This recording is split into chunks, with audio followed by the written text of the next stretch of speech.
afternoon and welcome to Look North. I'm Adam Powell. Adult social care in our region continues to grapple with the challenges of staff recruitment. Across England, there are currently 111,000 vacancies within the sector. That number's fallen slightly, but there remains a big demand for staff.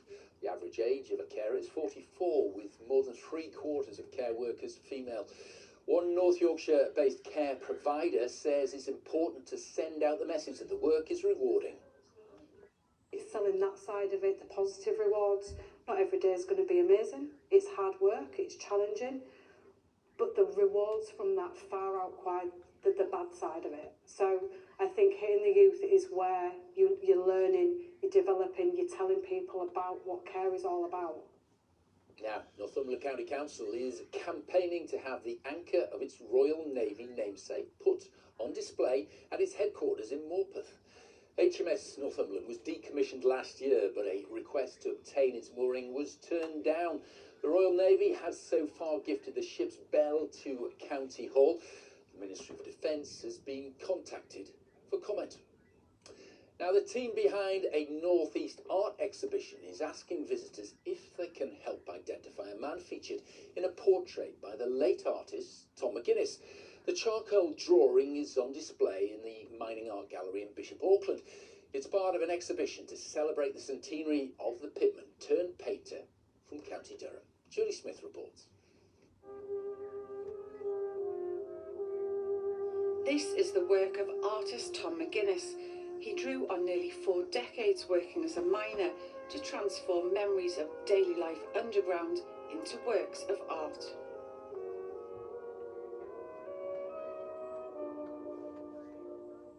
My dad was so prolific and he painted so many different aspects of the mining communities.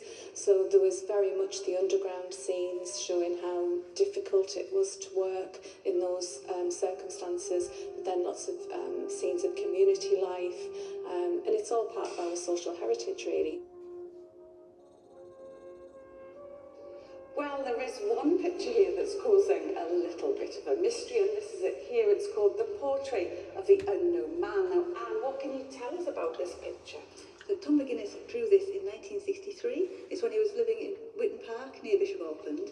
We originally had it listed as Cathy's dad, which would have meant that it was Tom's father-in-law, but working with Tom's daughter on the exhibition, we found out that it definitely wasn't Cathy's dad. Yes, as soon as I saw the picture, I knew that it wasn't my granddad. I've got very clear memories of him growing up, and we'd be really interested to know who this is. So, if you think you recognise this mystery man, then why not get in touch with the Auckland Project? Julie Smith, BBC Look North, Bishop Auckland. Yes, let's hope they solve that mystery. Now, it's not often you get a chance for a bird's eye view of an owl's nest, but thanks to North Yorkshire's wildlife artist Robert Fuller, 4 tawny owlets called Bolt, Breeze, Gale and of course Rain have been seen up close on his webcam. Their antics are proving really popular on social media across the world, as Carla Fowler reports. Mum Luna feeding her chicks. She doesn't know it, but her dedicated parenting has been watched by hundreds of thousands of fans on social media. 5 weeks ago here on Fotherdale Farm in Thixondale, during a raging storm, 4 eggs hatched. Tawny owlets Bolt, Breeze, Gale and Rain were aptly named, but now those names are known in hundreds of countries across the globe. From Bangladesh to Brazil, their daily lives have had millions of views. It's the fact that you can actually see into something that you'll never ever see as a human. The camera is literally this far away from eggs being laid and then the eggs hatching. So people are seeing this live on screen. All of these dramas unfolding. People get deeply invested, and when they start seeing the chicks growing and then going on to the fledgling stage, you know, the viewers just love to watch it. Artist and filmmaker Robert Fuller sets up the boxes and cameras for 24-hour live wildlife broadcasts. American viewers follow events overnight. There's a class project on the owlets at a school in South Korea, and sometimes there are as many fans in the Philippines as Britain. And the fledging of 2 of the owlets was captured in recent days. the first one that fledged, it ended up on the ground straight away. It missed its branch, and people see this live on camera, and it's like, it's all dramatic. But they end up on the ground, but they can actually climb up a vertical tree trunk. So they literally fly and run up the tree trunk, a vertical tree trunk, and these are owlets that are only this big.